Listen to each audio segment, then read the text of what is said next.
Evo ekipa, nalazimo se ispred farme Landija. Znači, po mojoj informaciji imaju oko 250 mliječnih krava, Holstein frizijske pasmine i znači bazirani su na proizvodnju mlijeka. Ali, osim što su bazirani na proizvodnju mlijeka, znači koriste i vidite ovdje znači momentalno proces izgnojavanja, koriste separaciju stajskog gnoja, odnosno krutog od tekuće, gdje se kruti gnoj koristi znači i za stelju, za proizvodnju digestata. Momentalno koriste slamu kao stelju, jer digestat proizvode znači samo u određenom periodu. Oko 700 hektara zemlje, 25 zaposlenika.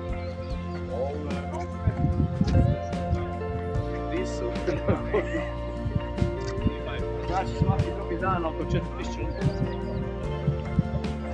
Evo znači nalazimo se u objektu i kao što vidite pasminski sastav Holstein frizijska pasmina, crno šaro govedo, imamo nešto i crvenog, ili red Holsteina.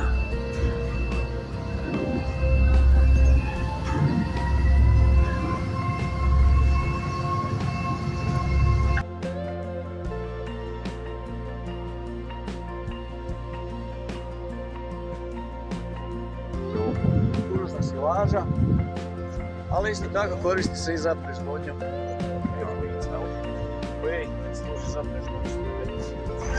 Ovdje sad smo imali prilike vidjeti kako ta silaža izgleda, no ona će se još dodatno miješati sa cijenom i sa šrotom,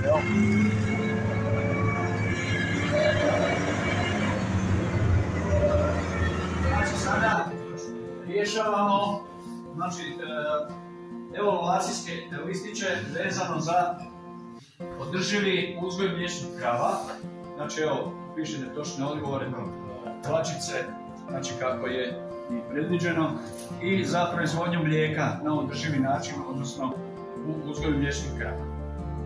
Evo imate znači nekih 5 minuta, pa završite, onda ćemo nastaviti.